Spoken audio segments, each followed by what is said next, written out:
शिवसेनेच्या बैठकीला सुरुवात झाली आहे। विधान परिषदेच्या उमेदवाराबाबत या बैठकीमध्ये निर्णय होण्याची शक्यता आहे।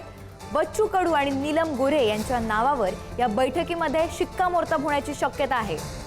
या क्षणाची ही महत्त्वाची बातमी आपण पाहतोय। शिवसेना पक्षाची अंतर्गत बैठक ही नंदनवन बंगल्यावर सुरू आहे आणि याबद्दलच अधिकची माहिती देण्यासाठी आमचे प्रतिनिधी पंकज दळवे आमच्या सोबत आहेत। पंकज, ही आता बैठक सुरू झालेली आहे, काय अधिकचे तपशील?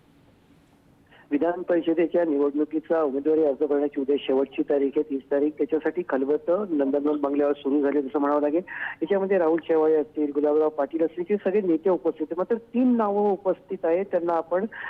त्यांनाकडे दुर्लक्ष करून चालणार नाही, कारण ही 3 नावं म्हणजे नीलम गोरे, शीतल म्हात्रे आणि शिवसेनेचे सचिव संजय मोरे।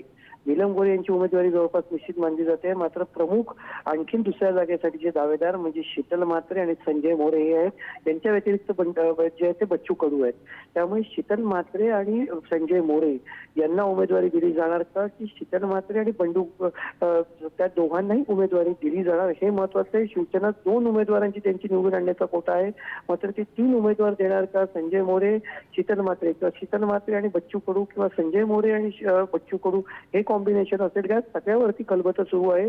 बच्चू कडूंना उमेदवारी देण्यावरती पक्षांतर्गत थोडीशी नाराजी किंवा विरोध असल्याचं समजतंय, कारण पक्षांसाठी गेले अनेक वर्ष ज्यांनी लढाई लढली, पक्षासाठी एकनाथ शिंदे यांना साथ दिली, अशा व्यक्तींना उमेदवारी मिळावी अशी त्यांची अपेक्षा आहे। मग त्याच्यामध्ये शीतल म्हात्रे या नगरसेविका होत्या, या नगरसेविकेच्या निवडणुकीत त्या लढल्या नाही। त्यांचं गेली अनेक वर्ष एकनाथ शिंदे यांची साथ देणारे शिवसेना पक्षाचे सचिव आणि ठाण्याचे माजी महापौर संजय मोरे यांचंही नाव समोर येत आहे। त्यामुळे ही खलबतं होतील, त्यातून नक्की काय होईल, काय निर्णय होईल तो सकाळपर्यंत कळेल किंवा रात्री उशिरा कळेल।